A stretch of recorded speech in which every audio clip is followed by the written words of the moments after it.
Okay, in today's video, we are going to solve a question from grade 12 functions. This is a question from November 2021. The question is from paper 1, question 5 from DBE. Okay, this is the question. It's question 5. You are given an equation of a hyperbola, you can see, and you have 5 questions to solve from 5.1 up to 5.5. So 5 questions to solve. Let's start on the next slide. So 5.1, let me get the question again. This is the question, question 5. Okay, let's have it here. Okay, so you are given an equation of a hyperbola, right? You can see this is a hyperbola and you have 5 questions to solve. 5.1, write down the equations of the asymptote of f, and the question is 2 marks. So you need to write down the equation of the vertical asymptote and the equation of the horizontal asymptote of f. And f is a hyperbola. You can tell that this is a hyperbola, right? Now, to get the vertical asymptote, you make this part equal to 0. Can you see the part at the bottom, x minus 3? You make it equal to 0 and you solve for x. That's where your vertical asymptote is, because you know that division by 0 will give you undefined. So you get your vertical asymptote when you make this part equal to 0. So you say x minus 3 is equal to 0. And so you solve for x. X is equal to 3. When you bring the negative 3 to the other side, x is equal to 3. So the vertical asymptote is at x equal to 3. Okay, now the horizontal asymptote, you get it using this value. So the value there is 2. So this will be y is equal to 2. Now 5.2, the question says write down the domain of f. You need to write down the domain of a hyperbola. Okay, to write down the domain of a hyperbola, let me use one example of a graph. Let's use this graph. We are using this graph just as an example to show you how to get the domain of a hyperbola. The domain of a function is found on the x-axis. So you take all the values of x that exist for this graph. Okay, so all these values from negative infinity up to 2. Can you see you have a vertical asymptote at 2? Can you see the red line? This red vertical line, this one is at 2. So that means 2 is not part of the domain. So there is a jump at 2. So the domain is only from negative infinity all the way to 2. And you jump now from 2 all the way to positive infinity. Okay. Now in this case, you have a vertical asymptote at 3. So this tells you that 3 is not included. 3 is not the domain. So you are going to take all the values of x, but you exclude 3. Okay. So now the domain of this graph is x element of the real numbers. This is real numbers, but you exclude 3. So you say x is not equal to 3. You say x element of the real numbers, comma, x is not equal to 3. Or you can write the domain this way. X element of this interval union this interval. So you have 2 intervals, this one plus this one. You can also write the domain like this. Okay, so from negative infinity all the way to 3, you jump, you take another interval from 3 all the way to positive infinity. Or you can write the domain like this, x less than 3 or x greater than 3. So you have 3 options here. You can give either of them. Okay. Now, if you are struggling to understand this notation, let me explain this using a number line. Okay. You have this number line. So you have from negative infinity. You know, this can still continue. Negative 6, negative 7, negative 8, negative 9, all the way to negative infinity. Or you can still continue this side, 6, 7, 8, 9, 10, all the way to positive infinity.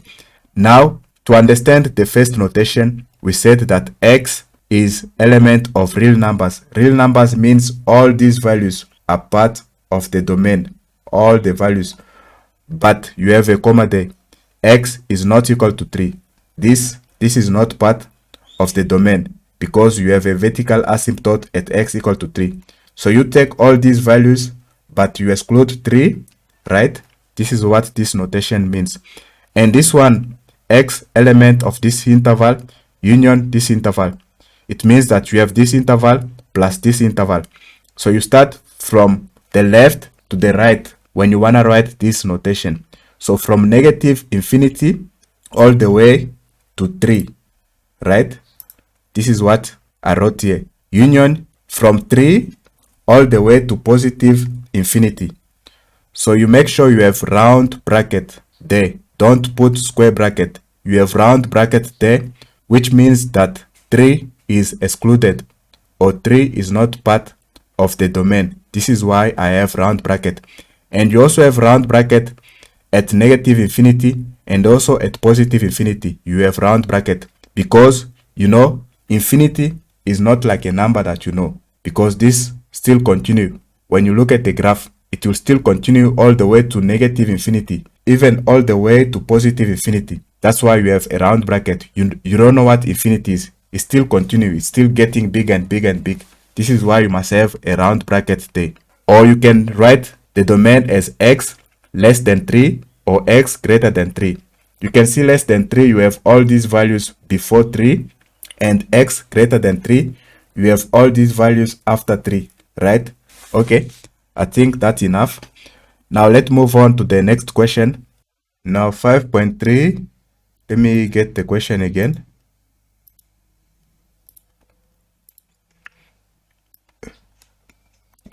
The question says, determine the coordinate of the x-intercept. Okay, you need to determine the coordinate of the x-intercept. To get the x-intercept, you let y equal to 0. This is how you get the x-intercept. You let y equal to 0. So this is the equation of the graph we want to find the x-intercept for. Okay, you have it there, you can see. So you let y, this is your y, f of x, you make it equal to 0, right? And this is equal to all this. Okay, and now to solve for the x-intercept, you need to first get this positive 2 to the other side. It becomes negative 2 equal to this. Okay, and remember this negative 2 is over 1. Okay, now what you want to do is to do cross multiplication. So let me continue over here. I can close this. You have this, which is equal to 1 times negative 1, which is negative 1. So this is negative 2 times x, it's negative 2x. Negative 2 times negative 3, it's plus 6. Negative and negative, it's plus. When you multiply 2 times 3, it's 6. This is equal to negative 1. Okay, so you have negative 2x there, which is equal to, you have negative 1 minus 6 when this positive 6 moves from left to the right. So it's negative 1, negative 6, it gives you negative 7. Okay, now to solve for x, you divide by negative 2 on both sides.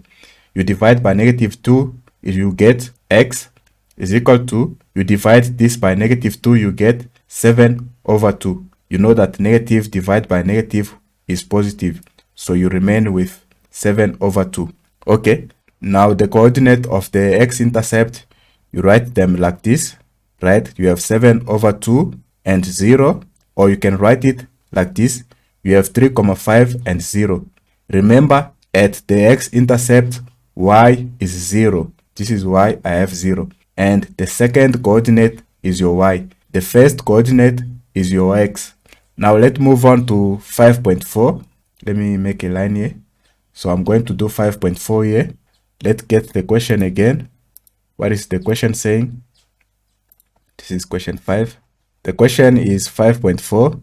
Write down the coordinate of the y-intercept of f. Now the question is asking for the y-intercept. We solved for x-intercept in the previous question. Now we need to find the y-intercept. Okay, let me close this. Now to get the y-intercept, you let x equal to 0. Can you see that? If you want to get the x-intercept, you let y equal to 0. But if you want to get the y-intercept, you let x equal to 0. Okay, so this is the equation. We're still using the same equation. We want to find the y-intercept of the graph of this equation. Okay, remember f of x is your y. So you say y is equal to, you have -1 over x. You make your x 0. So you let x equal to 0 to get the y-intercept. So I'm going to have 0 there, minus 3 plus 2, like this. Can you see? I have replaced my x with 0. So this is how you get your y-intercept. And so now you can solve y is equal to, you have -1 over -3. And this is 1 over 3 plus 2. And this is y is equal to, this is 2 times 3 is 6 plus 1 is 7. So you have 7 over 3. Okay. Now the coordinate of the y-intercept, you can write them like this or like this if you want to write it as a decimal. Can you see the first coordinate is x? So at the y-intercept, x is equal to 0. The second coordinate is your y, right? So it is 7 over 3 or 2,33. So you write it as a decimal or a fraction. Okay, so this is how you find the y-intercept. Okay, now let's do the next question on the next slide. Okay, 5.5. Let me get the question again. This is the question. Okay, let me put the question here. The question says, draw the graph of f. Clearly show all the asymptotes and intercept with the axis. And the question is 3 marks. Okay, so we are going to draw the graph of f of x, and f of x is this equation. We are given it. Okay, to draw it, you need to show all the asymptote and the intercept with the axis. This is what they are telling you. Okay, so the asymptote, remember from the previous question, we got the asymptote from 5.1. The question was write down the equation of the asymptote. So the asymptote was x is equal to 3 and y is equal to 2. You remember from 5.1. So this was your vertical asymptote and this was your horizontal asymptote. You also need the x-intercept, right? Because we are going to show it on the graph. And the x-intercept was obtained from the previous question 5.3. So the x-intercept was x is equal to or 3,5. You remember from the previous question 5.3. And you also need the y-intercept because you are going to show it on the graph. And we also find the y-intercept from the previous question 5.4. The question was asking for the y-intercept. And the y-intercept was y is equal to 7 over 3 or 2,33. Remember from the previous question. Okay, now to decide in which quadrant your hyperbola will be, you need to look at the value of a. You can see the value of a is -1. So a is less than 0. I want you to use this technique to decide in which quadrant your hyperbola will be. You don't need to memorize. Okay, let's say for example, a is greater than 0. You know a is less than 0 in this case, right? For this hyperbola, your a is -1. You can see it's less than 0. But let's say for example, a is greater than 0. How to decide in which quadrant your hyperbola will be? Okay, I'm going to use a Cartesian plane to show you how to decide in which quadrant your hyperbola will be. Okay, let's start with this, a greater than 0. So this is the Cartesian plane. This is your x-axis and this is your y-axis. Okay, now the first quadrant is always formed by the positive x-axis and the positive y-axis. This is the positive x-axis and this is the negative x-axis. This is the positive y-axis and this is the negative y-axis. Or you can say the first quadrant is always formed by the axis to the right and the axis at the top. So you have this axis to the right and this axis to the left, this one at the top and this one at the bottom. So you take the one at the right and the one at the top, or you take the positive x-axis and the positive y-axis. Now the area formed by those axes is your first quadrant. Okay, and then now you go anti-clockwise or counterclockwise this way. So this will be your second quadrant. You go again, this will be your third quadrant, and this will be your fourth quadrant. Now, when A is greater than 0 or when A is positive, I want you to please think about this line, this one. This is the line y is equal to x. Why? Because this line has got a positive gradient, or this line is increasing, or this line is rising. So you can see the line is falling in the first quadrant and third quadrant. So if you have a hyperbola with the value of A being greater than 0 or the value of A being positive, always remember when A is greater than 0, use this technique to decide in which quadrant your hyperbola will be. You can still use the same technique when A is less than 0. Let's see that. So you have this Cartesian plane with all these first quadrant, second quadrant, third quadrant, and fourth quadrant. So when A is less than 0, that is when A is negative, I want you to please think about this line. Y is equal to negative x. You can see this is the line y is equal to negative x. This line has got a negative gradient. This line is falling. You can see it falling, or this line is decreasing. You can see A is less than 0. You have to think about this line that is falling, the line that has got a negative gradient. Now, when you have a hyperbola with the value of A being less than 0 or the value of A negative, your hyperbola will be in the second and fourth quadrant. Can you see? It will be in the second and fourth quadrant. And again, remember the quadrant can be also formed by the vertical and horizontal asymptote. So you don't have to write this as a solution. I'm using this to just explain on how to decide in which quadrant your hyperbola will be. Now, with what we are given here, you can see A is negative 1. So A is less than 0, or A is negative. You can see it. So your hyperbola will be in the second quadrant and fourth quadrant. Okay, we can draw it. There it is.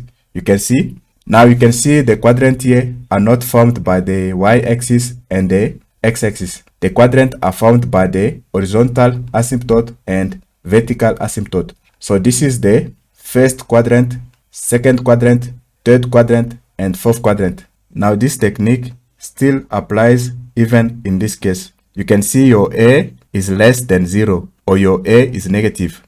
So you apply this technique. So your hyperbola will be in the second and fourth quadrant. You can see this is the second and this is the fourth. That's your first, second, third, and fourth. You can see here the quadrants are formed by the horizontal asymptote and vertical asymptote. So don't write this as a solution. I use this to just show you how to decide in which quadrant your hyperbola will be. You can see you have that point there where the horizontal and vertical asymptote are intersecting. You can see there. The coordinate of that point is 3 and 2. You can see 3 and 2. You obtain the coordinate of this point from the equation. When you solve for x, x is 3 and your y is 2. Can you see 3 and 2? So you can see the horizontal and vertical asymptotes are all cutting through that point. Even the axis of symmetry, the one with positive gradient, will also cut through there. And the one with negative gradient will also cut through there. If you have to draw them, it will be something like this. And another one like this. They will also cut through that point. So you can use this knowledge to solve other type of questions. Okay, this is the end of question 5. If you find some value in this video, please show that with your likes, your comment, and don't forget to subscribe to the channel and activate the notification bell so that you can have these videos coming your way. As for now, we are done. See you next time and take care.